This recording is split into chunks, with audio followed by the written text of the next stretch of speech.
सकते हो। बच्चे को जब तकलीफ होती है, ठोकर लग गया, गिर गया, किसको बुलाता है? बड़े भाई को बुलाता है, पिता को बुलाता है, दादा को बुलाता है। तो मौत के समय तो पीड़ा होती ही होती है, बहुत पीड़ा होती है मौत के समय। आप ये समझो, ये हड्डी हड्डी चटकती है। क्यों चटकती है? क्योंकि हड्डियों में ये नसें चिपकी हुई हैं, और जब खिंचाव होता है तब खून का जो दौरा नसों में चलता है, नसें छूट जाती हैं हड्डियों से, तब वो हड्डियाँ चटकती हैं। ताकत हड्डी को किससे मिलती है? खून से मिलती है, जो नसों में खून रहता है उससे मिलती है। तो बहुत तकलीफ होती है, हड्डी हड्डी ये चटकती है। कहते हो कि मांस में चोट लग गया है तो नींबू घी हल्दी से सिकाई कर दो, हल्दी प्याज पीस करके बांध दो तो दर्द खत्म हो जाएगा। लेकिन हड्डी तक जब चोट पहुंच गया तब उसकी सिकाई अंदर तक की करनी पड़ती है, देर तक करनी पड़ती है कि हड्डी की चोट जाए। तो बहुत तकलीफ होती है मौत के समय। तो जब पीड़ा होती है, यमराज के दूत आते हैं खाली कराने के लिए, तब ये जीवात्मा रोती है, भगती है इधर उधर कि कोई भी बचा ले। तो बचाने वाले रहेंगे, रिवाल्वर लिए खड़े रहेंगे, लेकिन देख पाएंगे तब तो छुड़ाएंगे। वो किसी को मारेंगे भी तो देखेंगे इन आँखों से, उसी को तो मारेंगे, उसी को तो हटाएंगे। तो वो यमराज के दूत इन आँखों, जय गुरुदेव नाम जो प्रभु का बताया गया, बराबर याद करते रहोगे। जागृत नाम है तो यह नाम किससे जुड़ा हुआ है? गुरु महाराज से जुड़ा हुआ है, जो इस समय सतलोक के वासी हैं, जो इस समय पर सतपुरुष में समाये हुए हैं, जिनको सांयुज्य मुक्ति जिसको कहते हैं मिल जाती है, वो उनमें समा जाते हैं, उन्हीं जैसे हो जाते हैं। तो जो इस समय पर उन्हीं जैसे हो गए हैं, सतलोक वासी हो गए हैं, गुरु महाराज अभी सुनते हैं, क्योंकि उन्होंने जगाया है, उन्होंने जोड़ा था इस नाम को वहाँ से, अब वो वहीं पहुँच गए तो वो मदद करते हैं, वो मदद करेंगे। इसलिए जय गुरुदेव बोलने में तो संकोच करना ही नहीं चाहिए, और बराबर जय गुरुदेव ही बोलना चाहिए। घर से निकलो तब जय गुरुदेव, खेत की जुताई करो जय गुरुदेव, दुकान का ताला खोलो जय गुरुदेव, ग्राहक के लिए सामान तोलो जय गुरुदेव, लिखने से पहले जय गुरुदेव बोलो, दफ्तर में बैठो, पढ़ने के लिए बैठो, बच्चे जय गुरुदेव अंदर में बोल दो। तो जय गुरुदेव बोलने की आदत डालो, और आदत डाल लोगे और मुँह से जय गुरुदेव जब निकलेगा और जय गुरुदेव जब सुनेंगे तो मदद करेंगे कि नहीं करेंगे? पढ़ाई लिखाई में भी मदद करते हैं। एक आदमी गया, कहाँ गया? मिलिट्री में भर्ती होने।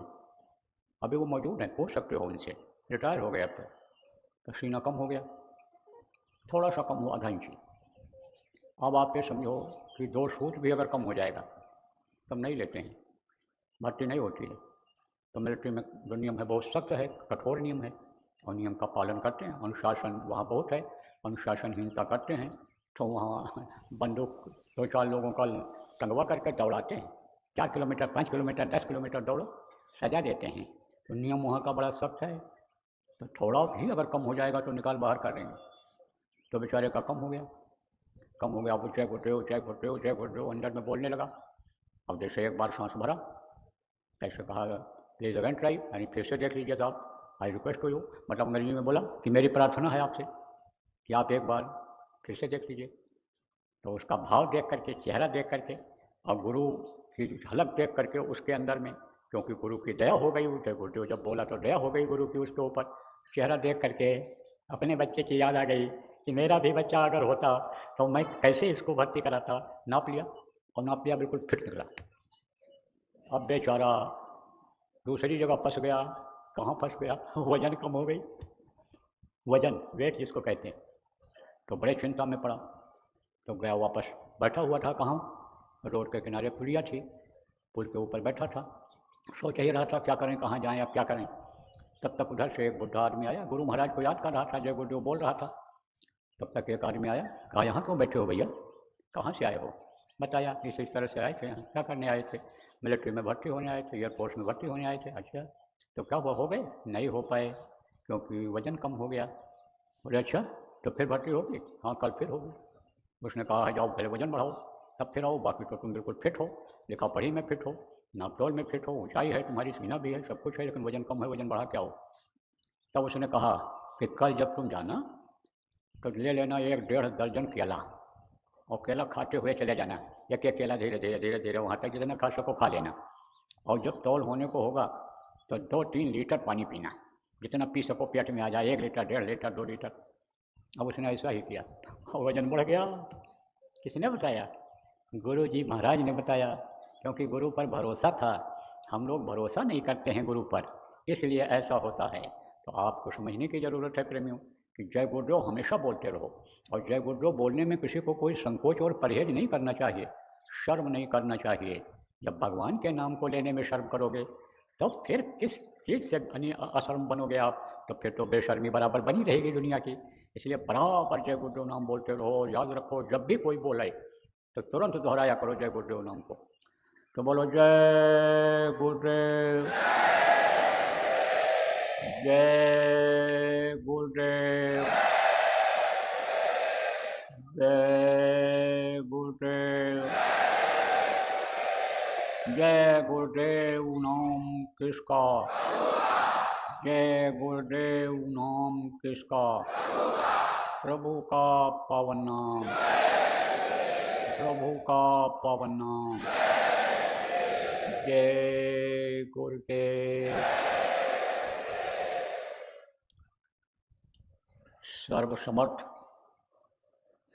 सर्वत्र स्मरणीय, दाता दयाल, दीन बंधु कृपानिधान, परम पूज्य गुरु जी महाराज, उपस्थित सभी साधक, सत्संगी, धर्म प्रेमी बच्चियों एवं बच्चियों, आज 8 अगस्त 2025 प्रातःकाल की बेला झुंझुनू राजस्थान की इस भूमि पर अपने लोगों को रक्षाबंधन के त्यौहार के इस अवसर पर एक जगह इकट्ठा होकर के सुमिरन ध्यान भजन करने का और सत्संग की 2 बातों को कहने और सुनने का अवसर जो जीवन में मिल रहा है, इसमें बहुत बड़ी दया कृपा मेहरबानी हमारे गुरु महाराज की है, उस प्रभु की है, परम पिता की है, उनकी भी है जिन्होंने शरीर दिया है, रचना किया है इधर का, जिनको काल भगवान कहते हैं। अगर वही कर्मों के जखीरे को, कर्मों के भंडार को ला देते और उन्हीं के नुमाइंदे ये जिनके हाथ में मन, चित्त और बुद्धि है, वही अगर चाबी ऐंठ देते तो आपका मन ही नहीं कहता यहाँ आने के लिए, चित्त से सोच ही नहीं पाते हो कि हमको जाना जरूरी है, बुद्धि काम ही न करती आपकी। लेकिन उनकी भी दया हुई, उन्होंने भी डोरी नहीं खींची, उन्होंने भी डोरी ढीली रखी और आपके चित्त को ठीक से चिंतन करने दिया कि भाई जाएंगे यहाँ तो हमको कुछ सुनने को मिलेगा, समझने को मिलेगा, हम वहाँ बैठकर भजन करेंगे तो हमको फ़ायदा होगा, हमारी बीमारी तकलीफ टेंशन जाएगा। तो उनकी भी कृपा है, उनकी भी दया है। तो सबकी दया हुई जब, तब यह अवसर हमको आपको मिला। हमारे ऊपर भी दया हुई सबकी, तब हमको सुनाने लायक हैं। नहीं हम ही बीमार हो जाते, हम ही को तकलीफ़ हो जाती तो हम ही ना आ पाते, सुनाए लाने लायक न रहते। तो हमारे और आपके ऊपर सबकी कृपा हुई। और सबकी कृपा किसकी वजह से हुई? सबको हम लोग, आप लोग कहाँ तक याद रख सकते हो? बहुत सी शक्तियाँ ऐसी हैं जो इन कामों में, अच्छे और बुरे में मदद करती हैं।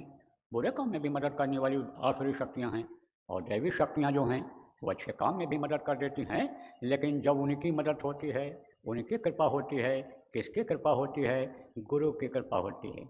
जा पर कृपा गुरु की होई, ता पर कृपा करें सब कोई। क्योंकि गुरु महाराज अपने सक्षम थे, जब तक इस धरती पर थे, धरती के सरताज थे, जब तक इस धरती पर थे पूरी पावर लिए हुए थे वहाँ के। अब तो पावर हाउस में ही पहुँच गए, पूरा पावर ही हो गए वो, तो उनकी कृपा हुई। तो आपको इस बात को समझने की ज़रूरत है प्रेमियों कि बराबर गुरु को याद करते रहना चाहिए। गुरु अगर नहीं भूलेंगे तो आप इसी तरह से पहुँच जाया करोगे। गुरु आपको यहाँ ले आया करेंगे और फिर ये मन, चित्त, बुद्धि, अहंकार, ये काल और माया और ये देवी और देवता जो विघ्न और बाधा डालते हैं, ये कोई भी विघ्न बाधा नहीं डालेंगे। तो बड़ी दया हुई कि हम लोग यहाँ पर आए। किस लिए आए? बंधन से मुक्त होने का तरीका सीखने के लिए, बंधन से मुक्त होने का उपाय सीखने के लिए, और बंधन से मुक्त होने के लिए। दोनों काम यहाँ है। जो नए लोग आए हैं या पुराने ही हैं, बहुत दिन हो गया और उनको सत्संग नहीं मिला या कम सत्संग मिला, कम आते जाते रहे, खाली नामदान ले करके ही अपने गृहस्थी के काम में लग गए, उनको भी सीख मिलेगी। यह बंधन छूटेगा कैसे, बंधन से हम मुक्त कैसे होंगे, ये गांठ में जो जीवात्मा बंधी हुई है, ये गांठ खुलेगी कैसे, रक्षा होगी कैसे, बंधन से कैसे रक्षा होगी, यह सीखने को मिलेगा। और जिनको सीख हो गई है, जिनको मालूम हो गया है कि इस तरह से बंधन छूटेगा। इस तरह से जाल में जो हम फंसे हैं निकल पाएंगे, वो अभ्यास करेंगे, कोशिश करेंगे निकलने के लिए। कैसे कोशिश करेंगे कि जैसे किसी को जाल में बंद कर दिया जाए, अब वो निकल ना पावे और कोई उपाय बता दे कि भाई इस तरह से तुम निकलोगे तो निकल जाओगे, तो उसी तरह से निकलने की कोशिश करें। ऐसे ही जो ये उपाय बता दिया गया कि बंधन इससे कटेगा, किससे कटेगा? सुमिरन से कटेगा, ध्यान से कटेगा, भजन से कटेगा, साधना में बैठने से कटेगा, साधना शिविर लगाने से कटेगा, साधना में बैठाने से कटेगा, सेवा करने से कटेगा, इससे कटेगा, सेवा भजन से कटेगा। अब वो सेवा में भी लगे हुए हैं और भजन भी कर रहे हैं, उनको हर तरह से यानी समझो बंधन से मुक्त होने का यानी उपाय हो रहा है, कर रहे हैं और उपाय हो रहा है उससे बंधन से मुक्त होने का। तो बंधन से मुक्त होने के लिए, जानने के लिए, सीखने के लिए और होने के लिए आप यहाँ पर आए हो। तो कल आपको बताया था कि बंधे तुम गाढ़े बंधन, गाढ़े बंधन में बंधे पड़े हुए। धन पुत्र परिवार मान प्रतिष्ठा वैभव का बंधन तो है ही है, लेकिन जीवात्मा का बंधन है, ये जीवात्मा बंधी हुई है। तो आपको बताया था कि मोटे रस्से में जैसे किसी को बांध दिया जाए तो वो भी बंधन है, और पतले रस्सी में बांधा जाए, धागा में बांधा जाए तो वो भी बंधन है। बंधन है, चाहे सोने की हथकड़ी हो तो भी हथकड़ी में बंधे हो, चाहे लोहे की हथकड़ी हो तो वो भी बंधन ही है। तो ऐसे ही आप ये समझो बंधे हुए हो। किस में बंधे हुए हो? पाप और पुण्य में बंधे हुए हो। पाप और पुण्य, पाप किसको कहते हैं? जैसे किसी को मारा, किसी को सताया, किसी को जीव को मार डाला, अब आप ये समझो वो है पाप। किसी का छीन लिया, छीन के खा लिया, किसी को धोखा दे दिया, बेईमानी कर लिया, झूठ बोले चोरी कर लिया, तो वो है पाप। और किसी को दे दिया, खिला दिया, किसी की मदद कर दिया, किसी भी तरह से मदद कर दिया, तो वो है पुण्य। तो पाप और पुण्य यह भी एक बंधन है। क्यों? क्योंकि इसका फल भोगना पड़ता है। अच्छा करो तो अच्छे का फल कहते हैं मिलेगा, और खराब करो तो खराब का फल मिलेगा। तो दोनों का फल भोगना पड़ता है। तो फल भोगने में ही मन लग जाता है। और अच्छे कर्म जब आपके बने पिछले जन्म में, तब फिर इस मनुष्य शरीर में उसको भोगने के लिए आना पड़ा। लेकिन अच्छा और बुरा, ये जो पाप और पुण्य है, ये दोनों खत्म हो जाएं, न पाप रह जाए न पुण्य रह जाए, तब ये जीवात्मा बिल्कुल निर्मल हो जाएगी। निकोल जिसको कहते हैं, निकोल हो जाएगी। तब इसको जाने में कहीं दिक्कत नहीं रहेगी। आप चाहे आप रुपया की गठरी लिए रहो और चाहे आप कूड़ा करकट की गठरी लिए रहो, लेकिन वजन तो रहेगा। अरे कोई भी बैग में आप सोना भर लो तो वजन रहेगा, और आप मिट्टी भर लो तो भी वजन रहेगा। गंदगी, लेट्रिन और गंदी चीज़ें उसको भर लो तो वजन तो रहेगा। तो जब पाप पुण्य दोनों नाश है, तब पावे मम प्रभास है। अब आप पाप और पुण्य बन कैसे जाता है, और यह बना कैसे, पुण्य और पाप कैसे बना, और यह ख़त्म कैसे होता है, और यह हमला कैसे करते हैं, इसको बताने के लिए थोड़ा सा मैं आपको ये बताना चाहूँगा कि भाई ये दुनिया बनी कैसे, मनुष्य कैसे बना, जानवर कैसे बने, किसने बनाया इसको थोड़े ही समय में आपको बताऊँगा। तभी जो आप बुद्धिजीवी हो, बुद्धिजीवी किसको कहते हैं? पढ़े लिखे लोग हो, दिल दिमाग वाले लोग हो, पैसे कौड़ी वाले लोग हो, तभी आपको विश्वास होगा। और अगर आप समझोगे नहीं इन चीज़ों को, तो भूल और भ्रम में पड़े रहोगे। ये कहोगे भाई जो मैं कर रहा हूँ वही ठीक है, उसी से हमको धन, हमारा धन बढ़ा, उसी से हमारा सम्मान इज्जत बढ़ी हुई है, उसी से हमको खाने रहने की व्यवस्था हो रही है, तो हम तो वही करते रहेंगे। लेकिन ये बात आप समझ लो धनी मानी लोग, कि धन अगर ये बढ़ता है तो मेहनत की कमाई से इस समय नहीं बढ़ पा रहा है। इधर उधर से झूठ बोल करके उठा पटकी किसको कहते हैं? जैसे टैक्स चुरा लिया, जीएसटी नहीं दिया, जैसे आप ये समझो कि हड़प कर लिया, चाहे सरकारी माल हो चाहे प्राइवेट माल हो, और उसको ज़मीन जायदाद को ले लिया, धोखा दे दिया, बेच लिया, तो उसमें मुनाफा हो गया। एक एक ज़मीन को दो दो तीन तीन आदमियों से बेच देते हैं, एडवांस ले लेते 10-10 5-5 लाख रुपया, फंसे रहते हैं 4-6 आदमी, 10 आदमी को फंसा लिया, 10-10 लाख रुपया ले लिया किसी ज़मीन के ऊपर, तो 1 करोड़ रुपया हो गया कि नहीं हो गया? तो कहोगे भाई हमारा तो इसी से फ़ायदा हो रहा है। लेकिन यह कभी का पुण्य था आपका, कि जिससे यह मनुष्य शरीर मिला, और यह धन दौलत आपका मिल रहा है, आपका सम्मान बढ़ रहा है, आप ऊँचे घरों में, धनी मानी के घरों में जन्म लिए हो। लेकिन जैसे वो ख़त्म होगा तैसे सड़कों पर आ जाओगे।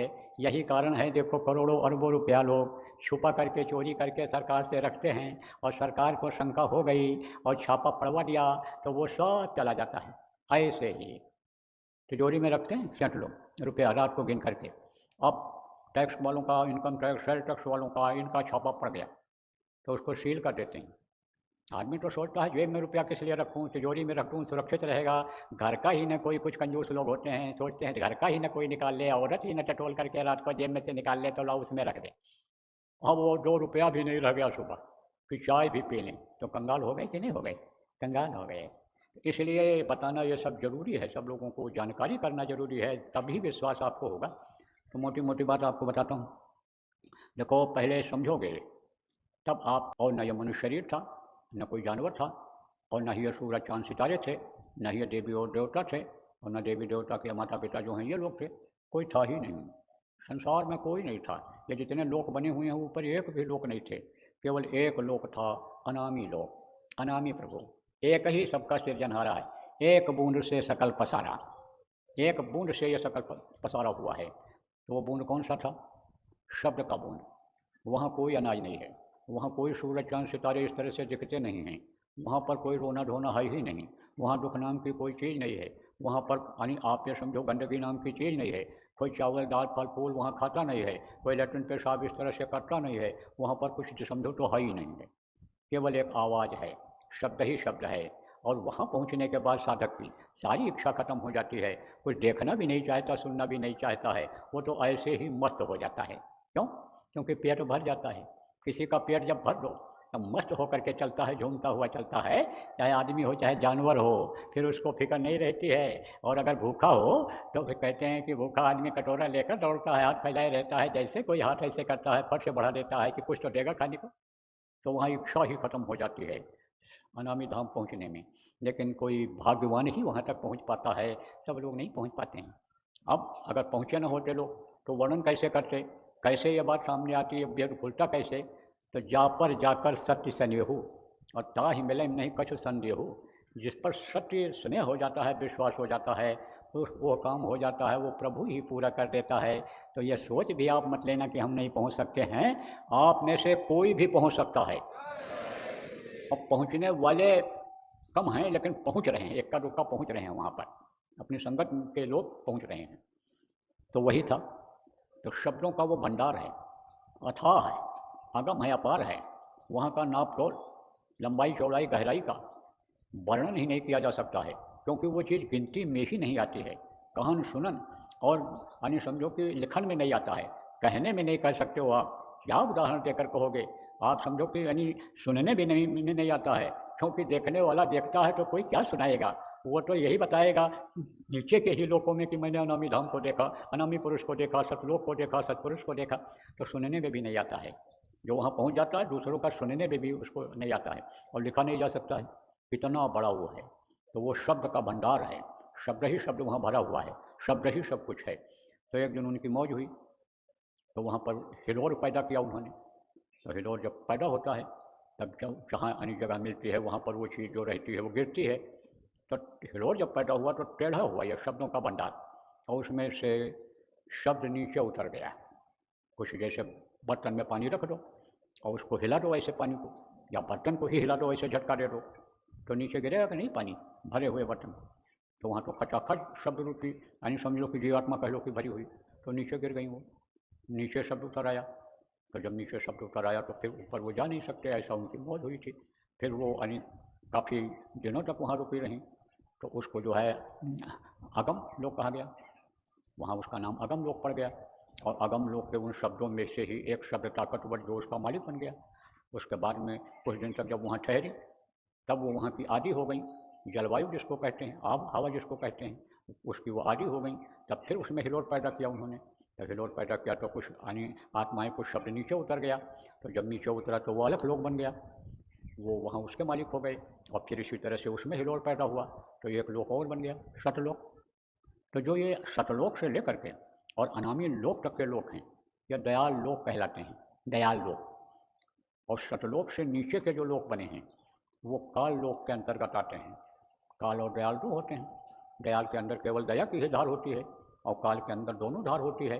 दया जिस पर करने का होता है, जो दया के लायक रहता है उस पर दया करते हैं, और जो नहीं मानता है, नियम के खिलाफ काम करता है, उसके लिए वो काल का काम करते हैं, रास्ते से ही हटा देते हैं, परेशान करते हैं, मार देते हैं, ख़त्म कर देते हैं, नष्ट कर देते हैं, नाश कर देते हैं।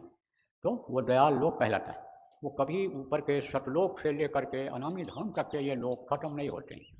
चाहें अगर वो प्रभु, अनामी प्रभु अगर चाहें तो ख़त्म कर सकते हैं, लेकिन आज तक कभी ख़त्म हुआ ही नहीं। महाप्रलय एक आध बार कभी हुआ होगा, कब हुआ क्या हुआ इसके चक्कर में आप मत पड़ो। तो उस समय तो ये सब खत्म हो जाते हैं।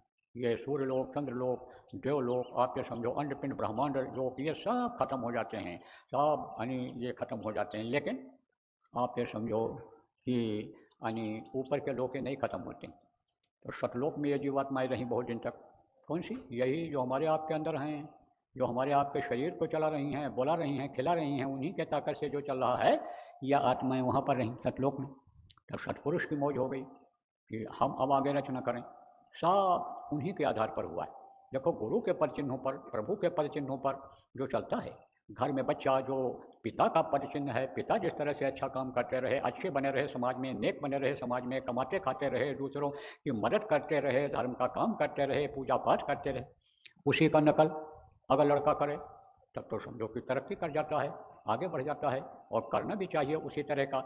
देखो, जो होनहार लड़के होते हैं, एक दुकान रहती है तो 4 खोल लेते हैं, कारखाना भी लगा लेते हैं, नौकरी में पिता चपरासी, लेकिन बेटा अफसर, पिता पुलिस कांस्टेबल, और लड़की वहीं पर DYSP बन के आ गई।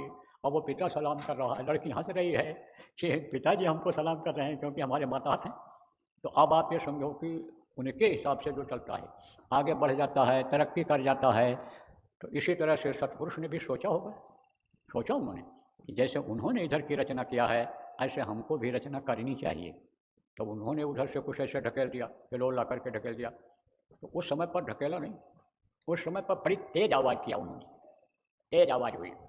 और तेज आवाज़ में भी जो है वो कोई चीज़ में कंपन पैदा हो जाता है। जैसे आप ये समझो, ये लाउड स्पीकर, ये आपके सामने जो बोल रहा है, इसमें डायफ्राम लगे हैं। डायफ्राम जानते हो क्या होता है? यानी एक झिल्ली लगी हुई है, यानी वो हिलती है। जब हम बोलते हैं तो यहाँ मशीन लगी हुई है, तो मशीन उस पावर को बढ़ा देती है हमारे बोलने के, और वो आवाज़ उससे निकलती है। लेकिन अगर ऐसे बहुत नज़दीक से मुँह ऐसे करके बोलें तो उस पर ज़्यादा जोर पड़ता है, तब आवाज़ देखो फट जाती है, क्योंकि वो ज़्यादा हिलने लगता है। इसी तरह से आवाज़ हुई, बहुत तेज़ आवाज़ हुई। अब आवाज़ हुई तो ये गिरने लग गई जीवात्माएँ।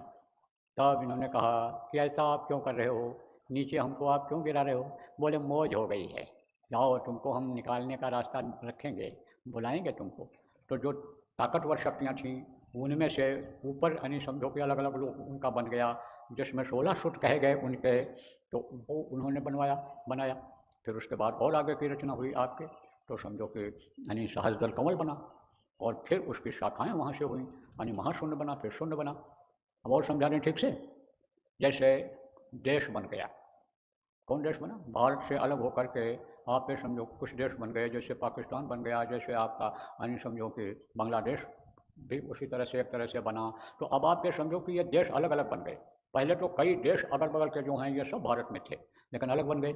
तो ऐसे देश बना, और देश में जो है प्रांत बन गए।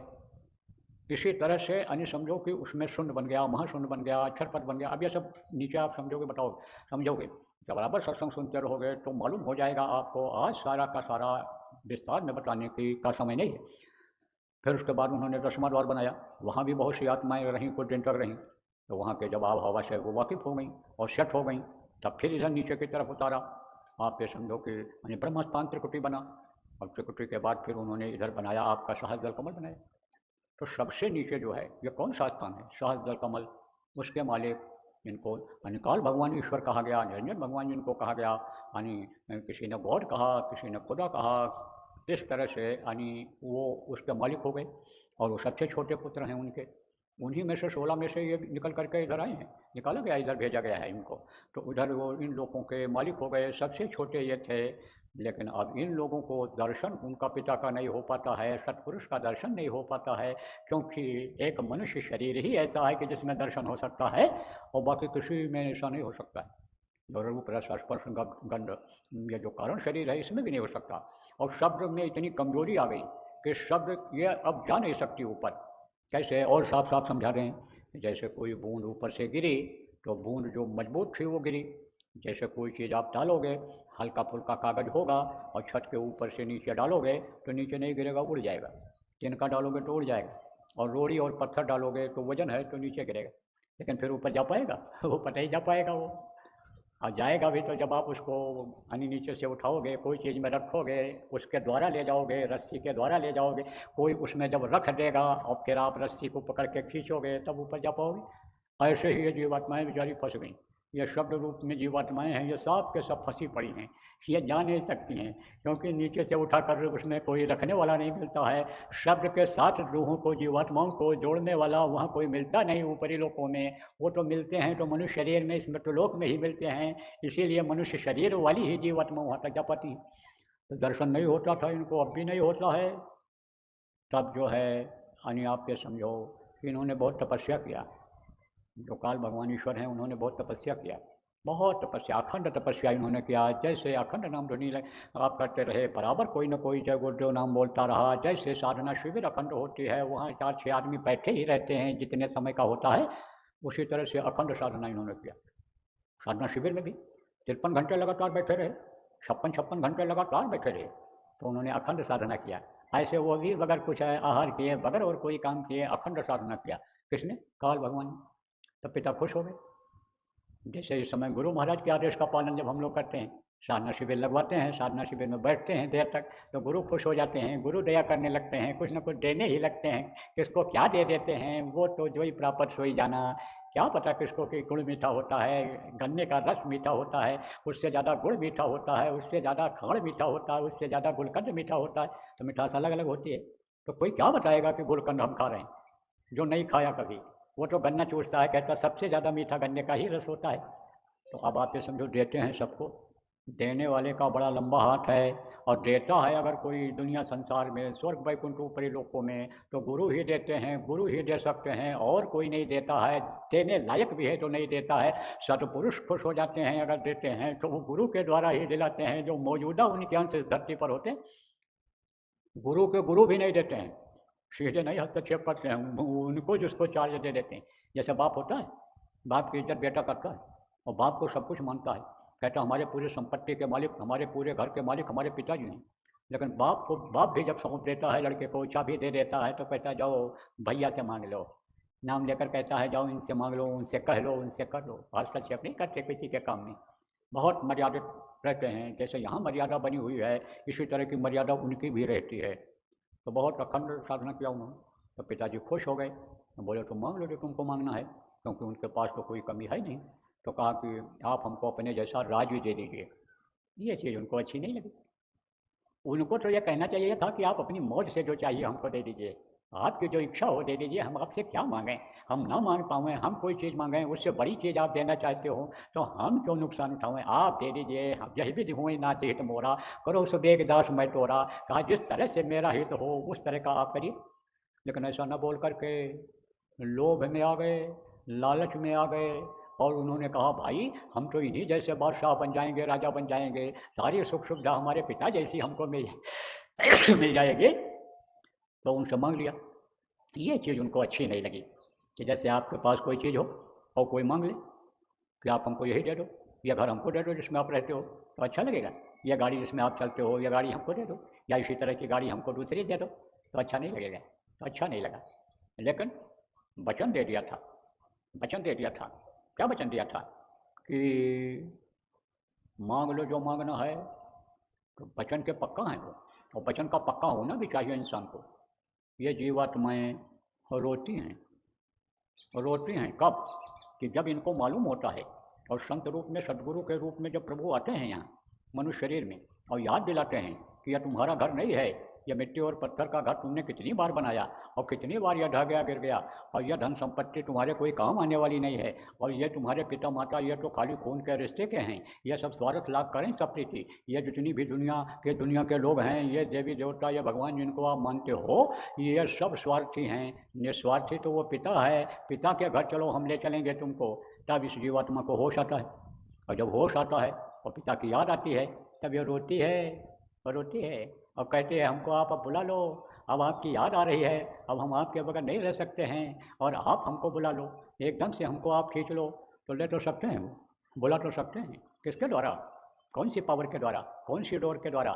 शब्द की डोर के द्वारा खींच सकते हैं। और शब्द की डोर को आसानी से गुरु के द्वारा जो मौजूद रहते हैं मनुष्य शरीर में, वो उनके द्वारा पकड़ा सकते हैं। लेकिन वो ऐसा करते नहीं। क्यों नहीं करते? क्योंकि दी हुई चीज़ को फिर वापस नहीं लिया जाता है। तो युक्ति के द्वारा, उपाय के द्वारा ही वो यानी समझो कि ऊपर बुलाते हैं। अब आप ये समझो कि जो सक्षम गुरु होते हैं, जीवात्माओं को तो पल भर में खींच सकते हैं, लेकिन फिर हम वहाँ टिकेंगे नहीं। क्यों नहीं टिकेंगे? क्योंकि यह आस नहीं जाएगी, यह मन और चित्त का चिंतन नहीं खत्म होगा। जैसे ही याद आएगी शरीर की, और जैसे ही बाल बच्चों की और दुनिया की याद आएगी, जैसे ही माया पर्दा डालेगी, जैसे ये खिंचाव करेंगे ब्रह्मा और विष्णु और ये सब महेश, ये जो 3 देवता लगाए गए हैं, तो फिर वापस आ जाएगी सर से। ऐसे देखो, ध्यान लगाते लगाते फट से आँख खुल जाती है, तो खींच लाएंगे। इसलिए अभ्यास के द्वारा जो है, यानी समझो जब ये जाती है तब ये वहाँ टिक जाती है। इसीलिए साधना कराया जाता है, इसीलिए अभ्यास कराया जाता है। तो अब आप समझो प्रेमियों कि भंडार तो मिल गया इनको, मसाला मिल गया कि ठीक है जाओ, यू मस्ट दे दिया। तो रचना किया इन्होंने, यानी आप ये समझो कि वहाँ तक कि सहस्त्र कमल की रचना किसने किया? किसने करवाया? उन्होंने करवाया, सत्पुरुष ने करवाया। और उसके बाद इधर की रचना समझ लो, बनाना, ये इधर तैयार करना, व्यवस्था बनाना, इसको रचना करना कहते हैं। तो इन्होंने व्यवस्था इधर की बनाई, किसके द्वारा बनाई? आद्या महाशक्ति के द्वारा। क्योंकि कोई भी चीज़ की उत्पत्ति होती है तो आप ये समझो दो से होती है। जैसे यह बल्ब जलता है तो इसमें एक गर्म तार कहते हो, यानी, और ये कहते हो कि आप समझो यह ठंडा तार है। दोनों जब मिलते हैं तभी बल्ब जलता है, तभी पावर बढ़ती है। एक तार अगर न लगाओ तो न तो चक्की चलेगी, स्पेलर न चलेगा, ये ऐसे बंद हो जाएगा, पसीने में तर बैठे रहोगे। तो ये दोनों तार जब जुड़ते हैं तभी पावर बढ़ती है। और बच्चा पैदा करने के लिए दोनों की ज़रूरत होती है, स्त्री और पुरुष की ज़रूरत होती है। इनमें ऋणात्मक शक्ति होती है औरतों में, और इसमें जो है धनात्मक शक्ति होती है, प्लस पॉइंट माइनस पॉइंट जिसको इंग्लिश में कहते हैं। तो ये दोनों इनमें होता, तो दोनों की ज़रूरत पड़ती है।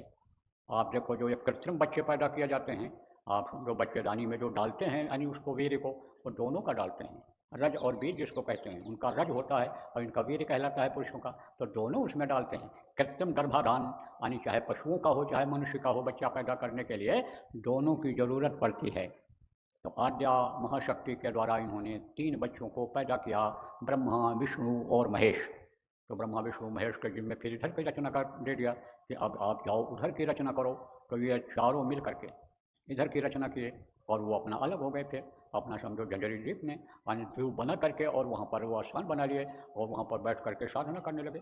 अब भी साधना करते रहते हैं, बराबर उनको याद करते रहते हैं प्रभु को, लेकिन दर्शन नहीं हो पाता है। वो तो देखते हैं लड़का मेहनत कर रहा है, लेकिन नाराज़गी उनकी नहीं जा रही है। इसलिए क्यों, किस लिए नाराज़गी नहीं जा रही है? आज्ञा का उल्लंघन किया था। इसीलिए कहा जाता है कि आज्ञा का उल्लंघन गुरु का प्रभु का नहीं करना चाहिए, आदेश का पालन करना चाहिए। मजबूरी हो तो बता देना चाहिए, उस कोई समस्या हो आदेश के पालन करने में तो पूछ लेना चाहिए, मदद ले लेना चाहिए। गठरी नहीं उठा पा रहे हो, कह रहे हैं गठरी उठाओ, गठरी नहीं उठा पा रहे हो तो हाथ जोड़कर मदद ले लो, नहीं उठा पा रहा हूँ मदद कर दीजिए। तो जो गठरी जो सामान कहेगा भाई उसको उठा के वहाँ पहुँचा दो, वो जब नहीं कर पाएगा तो उठा के पहुँचवाएगा कि नहीं पहुँचवाएगा? तो आज्ञा का उल्लंघन आप ये समझो किया था इन्होंने, इसलिए दर्शन उनका नहीं होता है। वो तो देखते हैं, और जो वंदना ये करते हैं, जो प्रार्थना करते हैं, जो पूजा उपासना करते हैं, उसको वो कबूल करते हैं, कबूल करते हैं। और देखो इनके ऊपर कब उनकी दया होती है, इनको मुट्ठी मोड़ से कब मिलता है, इसको तो मैं क्या कहूँ। मेरी तो प्रार्थना यही है उनसे कि सबकी मुक्ति हो जाए, मोक्ष हो जाए, सब अपने घर पहुँच जाएँ, ये सिस्टम ही खत्म हो जाए, यानी समझो केवल वही रह जाए एक। लेकिन ये है तो बड़ा कठिन काम। क्यों? लाख प्रार्थना करें न होने लायक हो, न हुआ हो, पहले बहुत समय हो गया, तो कैसे होगा? तो अब आप ये समझो प्रेमियों, फिर इन्होंने इधर की रचना किया, और फिर इन्होंने तीनों चारों ने मिल करके चारों को जिम्मेदारी दे दिया कि जाओ और तुम। तो इन्होंने क्या बनाया? अंडलोक बनाया। उन्होंने तो बैकुंठ बना दिया।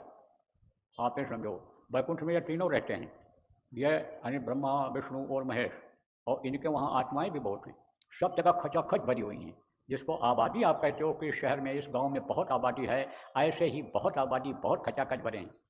और वहाँ जैसे आप बैठे हो, कोई शर्ट पैंट पहने बैठे हो, कोई कुर्ता धोती पहने बैठे हो, कोई बच्ची है सलवार पहने बैठी हैं दुपट्टा ओढ़े, कोई धोती पहने बैठी हैं, कोई किसी का रंग सांवला है, किसी का रंग गोरा है, यह सब वहाँ नहीं है। सब एक रूप में, एक रंग में मिलते हैं, एक तरह के दिखाई पड़ते हैं, एक जैसे पावर होते हैं, एक जैसे पावर वाले होते हैं। उन ऊपरी लोकों में जहाँ तक यह साधक, जहाँ तक योगी योगेश्वर साधना करके पहुँच जाते हैं, उनमें उन्हीं की ताकत आ जाती है। लाली देखन मैं गई और मैं भी हो गई लाल। जैसे लाली देखा तो लाली का असर आ गया बदन पे, ऐसे ही समझ लो आप इस ऐसे सफ़ेद कपड़ा आप पहने हुए हो और कहीं बल्ब पीला जल रहा है तो आपके ऊपर जब पड़ेगा पीला ही दिखाई पड़ेगा, हाथ पैर भी पीले दिखाई पड़ेंगे। नीला बल्ब जल रहा होगा तो नीला दिखाई पड़ेगा।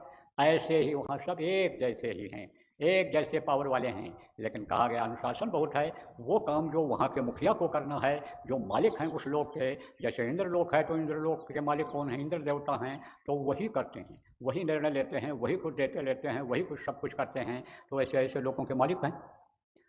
तो उन्होंने बनाया, ब्रह्मांड बनाया, फिर यह बनाया अंडलोक बनाया। अंडलोक में कौन रहते हैं, ये देवी देवता, ये सब अंडलोक में रहते हैं। जो इन बाहरी आंखों से नहीं देखे जा सकते हैं वो अंडलोक में रहते हैं। और फिर ये पिंडलोक बनाया। तब पिंडलोक में कौन है, ये जानवर हैं, पेड़ पौधे हैं, और मनुष्य शरीर है। मनुष्य शरीर पिंड से बनता है, माँ के पेट में झिल्ली में पैदा होता है बच्चा। झिल्ली वाले जितने भी हैं वो मतलब पिंडी शरीर वाले कहलाते हैं। उसमें गाय है, भैंस है, यह सब जो हैं झिल्ली में पैदा हो, झिल्ली में रहते हैं। इनमें तत्व चार होते हैं। बुद्धि नहीं होती है, मनुष्य में बुद्धि होती है। पांचों तत्व रहता है इस मनुष्य में, तो इनमें बुद्धि होती है। बाकी ये चीज़ें उनमें भी रहती हैं। मनुष्य में भी रहता है, चित्त उसमें भी रहता है, अहंकार उसमें भी आता है, तभी तो मारता है भाई, तभी तो गाय मारती है, तभी तो कुत्ता दौड़ के काटता है। तो उनमें भी रहता है, लेकिन ये पांचों चारों चीज़ें सब में नहीं रहती हैं। और मनुष्य में बुद्धि रहती है। जो खास चीज़ है, प्रमुख चीज़ है, वो बुद्धि रहती है। तो अब आपको बता रहा हूँ, संक्षेप में जा रहा हूँ धीरे धीरे। देखो, जो बंधन वाली बात बताया कि रक्षा होगी कैसे, रक्षाबंधन के अवसर पर आप ये समझोगे नहीं तो कैसे रक्षा अपनी जीवात्मा का कर पाओगे। तो ये रक्षा तब होगी जब बंधन से मुक्त होगी। तो ये जो ऊपर के शरीर हैं, जहाँ जहाँ के ऊपरी लोगों से ही शुरू हो जाता है कारण शरीर, और फिर उसके बाद सूक्ष्म शरीर, और उसके बाद में आप समझो लिंग शरीर, और फिर यह स्थूल शरीर। चार शरीर में बंध है। अब इसी बंधन से नहीं कि मुक्त हो जाओ तो काम हो जाएगा, इस बंधन से मुक्त हो ही नहीं सकते हो। जो और नीचे के इसके बंधन है पिंड पिंड में, वो कौन से बंधन हैं, आप ये समझो कि यह रजोगुणी बंधन, तमोगुणी बंधन, यह सतोगुणी बंधन, यह पूरी और पाप का बंधन, और यह आपका समझो मन चित्त बुद्धि अहंकार का बंधन, ये सब बंधन हैं। अब कैसे बंधे हो, अब कैसे छूटोगे, ये बताऊंगा आपको। देखो,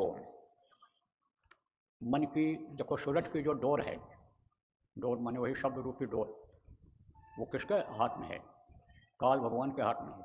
ये जितनी भी इधर की जीवात्माएं हैं, चाहे वो पिंड लोक की हों चाहे अंड लोक की हों, सब उनके हाथ में है। किसके, काल भगवान के हाथ में। ब्रह्म का जिनमें अंश है, उनमें हैं ये, उनके अधीन है ये जीवात्माएं सारी की सारी। तो ये जितनी भी डोर है सुरतों का, उनके हाथ में है। और मन, मन की डोर किसके हाथ में, माया के हाथ में। आद्या महाशक्ति जिनको कहा गया, जो यानी समझो प्रकृति और पुरुष जिनको कहा गया, जो प्रकृति और पुरुष बन करके यहाँ पर आए, यानी काम करने के लिए इधर बन करके आए, उनके हाथ में है। उस पावर में, पावर ही आई है, ये पावर ही काम कर रही है। मनुष्य शरीर तो एक पोल है, लेकिन पावर कौन सा है, ताकत उसकी है। जैसे ये पोल होता है बिजली का, जैसे बिजली का तार होता है, तो न तो पोल में ताकत होती है और न बिजली के ऊपर के खोल में ताकत होती है। पावर किस में होती है, उसमें जो तार होता है, तार जो पावर हाउस से जुड़ा हुआ रहता है। ऐसे पावर कहाँ से मिलता है, ये जो तार है शब्दों का, जीवात्मा का जो शब्द रूप में जीवात्मा है, उससे ताकत मिलती है, उससे। तो उसकी जो डोर है, यानी डोर माने जो समझ लो कि स्विच समझ लो आप, कि जिस रिमोट समझ लो जिसके हाथ में है, उसी का पंखा चलेगा, उसी का एसी चलेगा, उसी का यानी अन्य मशीनरी चलेगी जिसके हाथ में अन्य रिमोट है, उसी की टीवी चलेगी। तो ऐसे ही ये समझ लो कि रिमोट किसके हाथ में है, मन की रिमोट माया के हाथ में। और मन चित्त बुद्धि अंतःकरण अहंकार, यानी समझो अहंकार, ये चार चीज़ें प्रमुख हैं, इनमें बंधी है जीवात्मा। इनसे निकलना पड़ता है। चढ़ाई जब होती है, समय रहेगा तो शाम को तो रहेगा नहीं, नामदान देना है, और बहुत सरल सत्संग सुनाना है नए लोगों के लिए, तभी उनके लिए समझ में आएगा, तभी कुछ होगा। तो ये थोड़ा ऊंचा सत्संग है, ये समझो दूसरे दर्जे का है, तो उनको तो पहले दर्जे का केजी का बताना पड़ेगा। तो शाम को तो समय मिलेगा नहीं, कल सुबह मिलेगा तो और इसको स्पष्ट कर देंगे। तो अब आप ये समझो कि ये चार से निकलना पड़ता है। चतुष अंतःकरण जिसको कहा गया है, चार दल कमल है, तो उसी पर ये अंदर में विराजमान है। कहाँ पर, इन दोनों आँखों के ऊपर। जीवात्मा यानी समझो अंदर में एक मनुष्य शरीर में, या 5 तत्वों से मनुष्य शरीर बना है, माँ के पेट में बनाया गया है, और 6 तरह की शक्तियाँ माँ के अंदर में जो पैदा थीं, वो उससे ये तैयार हुआ है। तो इसमें छिद्र है, ये बहुत छोटा छेद है। कल आपको बताया था कि जीवात्मा उसी से डाली गई है और उसी से निकलती है, वो कभी भी बंद नहीं हुआ छेद। काल ने सारा मसाला तो मांगा, लेकिन वो बंद करने का मसाला उन्होंने नहीं दिया, उतना रह गया, उतना रह गया। जैसे वस्ताद होता है तो उस्ताद सारा दाँव अपने चेले को नहीं सिखाता है, और अगर सिखा दे तो वो चेला उसी उस्ताद से ही हाथ मिला ले, इसलिए एक आध दाँव अपने पास रखता है। तो वो उस्ताद थे, खिलाड़ी होते हैं जैसे कहा जाता है, तो खिलाड़ी हैं। उन्होंने नहीं दिया, क्योंकि ये जीवात्माएँ घबराई थीं।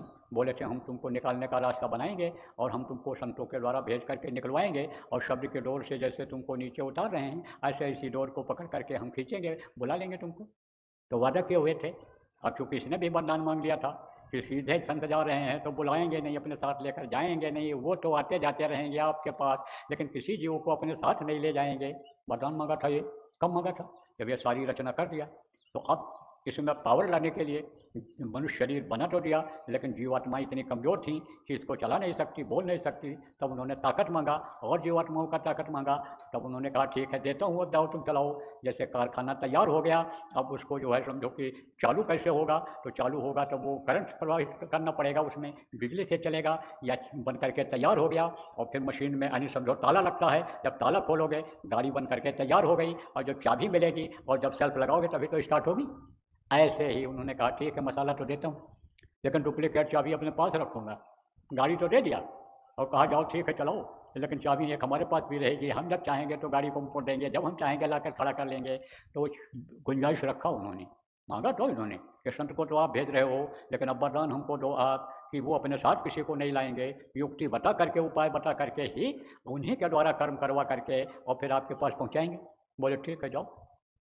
अब कहते हैं ना कि तू डाल डाल तो हम पात पात, तू उस्ताद से कोई जीत सकता है, मास्टर से कोई ज़्यादा जीत सकता है, जान सकता है। अगर होशियार मास्टर है तो वो चाबी अपने पास में रखता है कुछ ना कुछ, नहीं तो लड़का ही अभी पढ़ करके और कापी जांचने लग जाए और मास्टर की कुर्सी पर बैठ जाए तो मॉनिटर यानी समझो कभी मास्टर जब बनता है, मॉनिटर को मास्टर अपनी कुर्सी में नहीं बैठाता है, कहता तुम खाली बस इमला दिखाओ और सवाल लगवाओ, फिर कॉपी हमारे पास लाओ रख जाओ, हम जांचेंगे हम देखेंगे। उससे नहीं कहता देख के नंबर दे दो। तो उन्होंने कहा भाई ठीक है, सतपुरुष ने कहा हाँ ठीक है। फिर कहा कि पिछले जन्म का इनको याद न रहे, क्योंकि पिछले जन्म में कहाँ थे आपको नहीं पता है, मार पड़ती रही, पड़े रहे नरकों में, चिल्लाते रहे, कीड़ा मकोड़ा की योनि में रहे, वो अगर याद आ जाए तो ये पुत्र परिवार या धन दौलत का सारा मुँह खत्म हो जाएगा, विरक्ति आ जाएगी। और जब विरक्ति आ जाएगी, घर छोड़ के जब भजन करने लग जाओगे तब ये घर वाले क्या करेंगे, बच्चे भूखे मर जाएंगे, अनाथ हो जाएंगे, सरकार को नियम बनाना पड़ेगा, कोई नामदान लेकर के भजन नहीं कर सकता। वो बाबा कहाँ गया जो नामदान देकर सबको साधु बना देता है, बड़ा मुश्किल हो जाएगा जीना। तो कहा कि पिछले जन्म का याद न रहे, भूल जाएंगे। तो 2 घंटा बाद भूल जाते हो। और शुगर का मरीज है तो वो तो अपना घर ही भूल जाता है, दूसरे की गली में चला जाता है, दूसरे घर में चला, तब फिर याद आता है। खाता बैठा रहता, फिर कहता लाओ भूख लगी है, लाओ कुछ लाओ खिला दो, आप ही समझो। इसीलिए कहा जाता है भाई मीठी चीज़ का परहेज करो बुढ़ापे में। मीठी चीज़ एक ऐसी चीज़ है, अब साफ है, जो इस समय पर शरीर को खोखला कर दे रही है कि चाहे बच्चा ज़्यादा खाने लग जाए, चाहे बूढ़ा ज़्यादा खाने लग जाए, तो आप ये समझो कि नुकसान कर जाता है। कुछ मीठी चीज़ें ऐसी होती हैं कि जो लिमिट में खाई जाती हैं, लेकिन वो जल्दी मिलती नहीं हैं। गुड़ जो गुड़कारी होता है उसमें भी अब केमिकल डालते हैं, उसमें भी स्वादिष्ट बढ़ाने के लिए स्वादिष्ट चीज़ों को डाल देते हैं, तो वो चीज़ मिलती नहीं है। और चीनी जो है वो चीनी ही पैदा कर देती है पूरे बदन में, मिठास ही पैदा कर देती है। तो मीठा कहीं भी पड़ा हो तो कीड़े उस पहुँच जाएंगे। मक्खी को भी प्यारा होता है, कीड़ों को भी प्यारा होता है, जानवरों को भी मीठी चीज़ प्यारी होती है, आदमी को भी मीठी चीज़ प्यारा होता है, तो सबका हमला इसी शरीर पर हो जाता है। तो कुल मिला करके ज़्यादा मीठी चीज़ों से परहेज करना चाहिए। मुख्य बात समझ लो प्रेमियों कि मन जिस चीज़ को बार बार कहे खाने के लिए, उसी चीज़ को कुछ समय के लिए मन को नहीं देना चाहिए, छोड़ देना चाहिए, तब यह मन मानता है, नहीं तो नहीं मानता है, मन बढ़ता चला जाता है। तो शुगर का मरीज तो घर भी भूल जाता है, तो भूलने की आदत बन गई। भूल और भ्रम का पर्दा माया डाल देती है, पैदा होते ही माया का देश है। तो कहा पिछले जन्म का कुछ याद न रहे, और जो जहाँ रहे वहीं सुखी रहे, वहीं सुखी रहे। तो देखो कोई खा करके कहीं लेट गया, ज़मीन पर ही लेट गया, और उसको उठाओ करो, बिस्तर लगा दिया है, चलो उठ के लेट जाओ, उस पर लेटो, नहीं नहीं ठीक है यही ठीक है। खा लिया उसने, नमक रोटी खा लिया, आप समझो चना चबेना खा लिया, अब उससे कहो कि खा लो चलो बन गया भोजन, अरे अब छोड़ो अब नहीं खाएंगे, अब सुबह ही खाएंगे। आदमी जो जहाँ है उसी में संतुष्ट हो जाता है। ये आदत यानी उन्होंने मांगा था तो अब वरदान दे दिया था उन्होंने। तो मैं अब आपको बता रहा हूँ, फिर मैं बता रहा था कि यह डोर जो है किसके हाथ में है, माया के हाथ में है। किसकी डोर? यह डोर माया के हाथ में है, मन की डोर। मन कौन है? मन ये सूरत का दोस्त बन गया, त्रिकुटी से ही सूरत के साथ लग गया ऊपर से ही। वहीं पर मन का भंडार है। और मन ही इस वक्त पर सूरज के साथ रह करके और इंद्रियों के घाट पर बैठ करके रस ले करके सूरज को भी यानी समझो अपना पूरा साथी बना लिया। और सूरज को सूरज करनी चाहिए, याद करनी चाहिए जो प्रभु को, वो न याद हो करके नमक तेल लकड़ी में ही सूरज भी लगी हुई है मन के साथ में, तो मन पक्का दोस्त हो गया, पक्का दोस्त हो गया मन। मन की डोर किसके हाथ में? माया के हाथ में। और चित्त, मन कोई चीज़ जब कहता है तो चित्त चिंतन करता है। सोचते हो ना, मन ने कहा चलो मिठाई खाओ, तो सोचते हो जाएंगे कैसे जाएंगे, बारिश हो रही है, जाएं तो दुकान न बंद हो गई हो, टाइम ज़्यादा हो गया हो। फिर मन कहता है नहीं नहीं चलो एक दुकान बंद हो गई होगी, दूसरी दुकान पे चलना है, चलो चले चलो। फिर चित्त चिंतन करता है कि चलें कि न चलें। बुद्धि को लगाता है कि अरे चलो फिर अभी उठाओ गाड़ी, देखा जाएगा, नहीं होगा तो घूम टहल के चले आएंगे, नहीं मिठाई मिलेगी रबड़ी मिलेगी तो आप समझो कुछ मिल जाएगा, कोई चीज़ मिल जाएगी, मीठा थोड़ा खाने की इच्छा हो रही है, आइसक्रीम की दुकान बंद हो गई होगी तो श्रीखंड ही खाकर चले आएंगे। इस तरह यानी समझो बुद्धि लगाता है। और फिर उसके बाद चल पड़ता है, अहंकार आता है, चलो कोई बात नहीं है, मिलेगा न मिलेगा कोशिश तो करना चाहिए, क्या दिक्कत है जब गाड़ी चला सकते हो, साधन है, बाइक चला सकते हो, क्या दिक्कत है, पैदल चल सकते हो जब। तो यह मन, चित्त और बुद्धि, अहंकार, ये चार दल कमल पर अंदर में स्थान बनाए हुए हैं, वो भी एक बंधन है। अब इनकी डोर किसके हाथ में? चित्त की डोर हाथ में है ब्रह्मा के, और बुद्धि की डोर किसके हाथ में है? विष्णु के। और अहंकार के हाथ किसका? अहंकार की डोर किसके हाथ में है? शिव के। इन्हीं चारों को ईश्वर ने ये अधिकार दे दिया है कि तुम सृष्टि को बनाओ जाओ और सृष्टि को उधर की चलाओ, यह तुम्हारे हवाले है, यह पिंडलोक और अंडलोक की यह सृष्टि तुम्हारे हवाले है, यह तुम ही इसको समझो कि आप चलाओ इसको। तो अपने हिसाब से अब चलाने लगे, मालिक हो गए। और आज्ञा ने इन पुत्रों से अपने कहा कि जाओ अब तुम अपना इसको संभालो। तो जो जिसके अंदर योग्यता थी उसके अनुसार उनको काम दे दिया। ब्रह्मा आप समझो कि इनको सृष्टि के उत्पाद का काम दिया, आप ये समझो उत्पत्ति इन्होंने किया, और विष्णु को पालन का काम दिया, और शिव को संहार का काम दिया। ये जितनी सूरतें हैं ये किसके हाथ में है, कहाँ से जुड़ी हैं? ये सहस्र दल कमल से जुड़ी हैं, जहाँ पर काल भगवान बैठे हुए हैं सब वहीं से जुड़ी हुई हैं, सारी की सारी वहीं से जुड़ी हुई हैं। पावर वहीं से मिल रही है, इनको मिल रही है। और उनको पावर कहाँ से मिल रहा है? वहाँ से मिल रहा है, सत्पुरुष से मिल रहा है उनको, कि जैसे यानी केंद्र यानी देता है, पावर देता है, स्टेट को देता है, और स्टेट यानी जो प्रांत होते हैं वो कलेक्टरों को पावर दे देते हैं, रुपया पैसा फंड दे देते हैं कि जाओ और तुम जिला को चलाओ। ऐसे ही ऐसे ऊपर का भी सिस्टम है। ऊपर के आधार पर ही यानी महात्माओं ने इस सृष्टि को चलाने का संविधान बनाया। अब उसी को ये लोग उसमें अमेंडमेंट जिसको कहते हैं, संशोधन करके और समय परिस्थिति के अनुसार देश को चलाने के लिए संविधान बना रहे हैं, बनाते हैं, चलाते हैं। तो अब आप ये समझो पावर कहाँ से मिलता है और आता किसके जरिए है? जैसे देखो बैंक के जरिए रुपया आता है, सेंट्रल से दिल्ली से यानी रुपया यानी आया कहाँ आया? बैंक में आया। और बैंक से निकाल करके आप ये समझो ये अधिकारी लोग लाते हैं, तब खर्च करते हैं, देते हैं लोगों को। इसी तरह से पावर आई तो किसके थ्रू आई? शिव के थ्रू आई। शिव जी के ऊपर गिरती है उनके एक तरह से, जिसको गंगा कहा गया, गंगा की धारा कहा गया। वो इतनी तेज़ी से वहाँ से आती है कि एकदम रोशनी सी दिखती है वो, तो गंगा की धारा जैसे निर्मल होती है, ऐसे ही कहते हैं कि शिव के जटा में गंगा की धारा है, यानी गंगा की धारा है और जटा से निकलती है, यानी वो जैसे ऊपर से बूंदें गिरती हों और बालों से हो करके छू करके नीचे जाता हो, इस तरह से समझो ये कहते हैं, उसी तरह से इनसे निकलती हैं ये किरणें और जो चलती हैं। इसीलिए देखो पावर हाउस में कोई बैठा हो और पावर हाउस का जो भी स्विच ऑफ कर देगा उधर की लाइन कट जाएगी, स्विच बंद कर देगा तो उधर की लाइन कट जाएगी। ऐसे ही जिस जीवात्मा को ये यानी खाली कराना चाहेंगे इस शरीर से, वो उधर से पावर काटेंगे, समझा? तो ऐसे नहीं काटते हैं। बिजली का कनेक्शन तो दे दिया जाता है, तब नोटिस आती है कि तुम जमा नहीं किए हो, तुम्हारे पास अब चलाने का कोई अधिकार नहीं है, अब तुम्हारा कनेक्शन काट दिया जाएगा। तब नोटिस लेकर कौन आता है? चपरासी आता है, कर्मचारी आते हैं। ऐसे उनके कर्मचारी हैं उनके। किसके कर्मचारी हैं? इन्हीं लोगों के, शिव जी के यानी समझो ये सब कर्मचारी हैं। कौन हैं? जमराज हैं। और जमराज जो है वो कर्मचारी अपना रखता है। जैसे ठेकेदार होते हैं वसूली के, सरकारी वसूली का ठेका दिया जाता है कि ये पैसा ले गए हैं, दे नहीं रहे हैं, जाओ तुम वसूल लो। तो ठेकेदार तो अपनी जगह पर रहता है, और वो किसको भेजता? अपने नौकरों को भेजता है, कर्मचारियों को भेजता है। गाड़ी का पैसा जाओ, इन्होंने नहीं दिया है तो गाड़ी के लिए पहले कहो कि पैसा जमा कर दो, नहीं तो तुम्हारी गाड़ी हम खींच लेंगे। तो गाड़ी फिर खिंचवा लेता है, वो नहीं दे पाते हैं।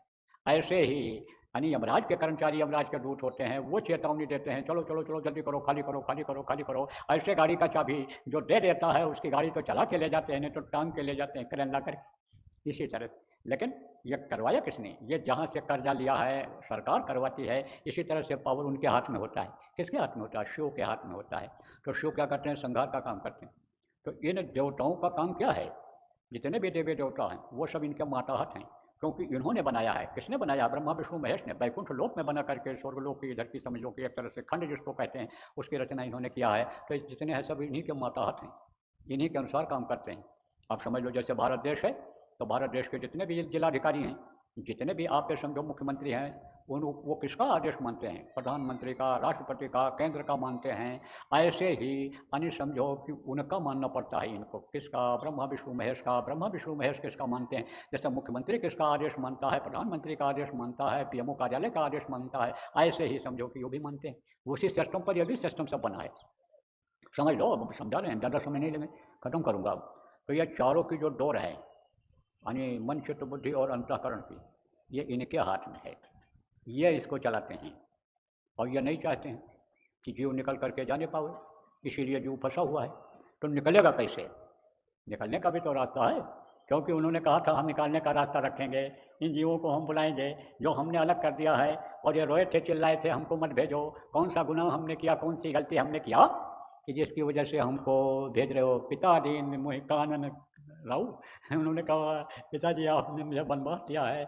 मन में सोचते थे, बोलते तो नहीं थे, मर्यादा का पालन राम ने पूरा किया, लेकिन मन में यही सोच रहे थे पिता दीन मोहि कानन लाऊ। यानी मुझे जंगल दे दिया, मैंने कौन गुनाह किया था? मैंने मुझे जंगल जाना पड़ रहा है। इस चीज़ को भूल गए कि कर्म यानी समझो गति नहीं करे, कर्म गति नहीं करे। बहुत कोशिश किया यानी विद्वानों ने कि सीता का ब्याह इनके साथ ना हो, क्योंकि राज सुख उनको नहीं लिखा हुआ था 14 वर्ष के लिए। तो वो ये चाहते थे विद्वान लोग, दोनों तरफ के विद्वान, वशिष्ठ जी, विश्वामित्र जी और उनके तरफ के जितने राजा जनक के विद्वान थे, कि ये शादी न हो।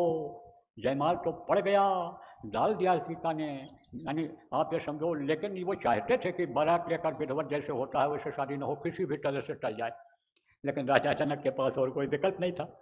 संकल्प उनका जब पूरा हो गया, धनुष को शिव धनुष को तोड़ दिया राम ने, तो उनका ब्याह समझो उनसे करना पड़ा। तो वो तो सब कर्मों का आधार था। जो भी मनुष्य शरीर में आता है वो कर्मों से नहीं बच सकता है। कर्मों की सज़ा सबको मिलती है, चाहे हम हों चाहे आप हों, और चाहे महापुरुष इस धरती पर जितने भी आए, सबको कर्मों की सज़ा मिलती है। अब दूसरे के भी कर्म की सज़ा मिलती है और अपने भी कर्म की सज़ा मिलती है। कैसे बता दें? जैसे कोई जवान आदमी के लेट्रिन हो जाए, खाता दबाता चला जाएगा तो मल अपने आप निकल जाएगा, पेशाब अपने आप निकल जाता है। जब ज़्यादा हो जाता है रुक नहीं पाता है तब। तो चाहे अपने पेशाब से और चाहे अपने लेट्रिन से कपड़ा गंदा हो, और चाहे अपने बच्चे को गोद में उठा लो और वो छी करते, तो गंदा होगा कि नहीं होगा? अरे बढ़िया सूट वूट पहने दफ्तर जाने के लिए टाई टोई लगाए, और तब तक लड़का रो पड़ा, और पुत्र का प्रेम, और फिर उठा लिया उसको गोदी में, चुप करने लग गए। और जैसे चुप किया तैसे उसने अपने काम का जो है वो कर दिया। क्या कर दिया? उसको तो लैट्रिन लगी थी, अब वो पता नहीं था कि हमको लैट्रिन करना है, और उसको जैसे उठाया तैसे लैट्रिन बाहर हो गई, तो सूट बूट सब खराब हो गया। ऐसे ही समझ लो कि गंदगी होती है। तो चाहे महापुरुष अपनी गंदगी का यानी कर्म भोगें, और चाहे दूसरे की गंदगी का कर्म भोगें, अपने बच्चे के कर्म गंदगी का कर्म भोगें, लेकिन कर्म सबको भोगना पड़ता है।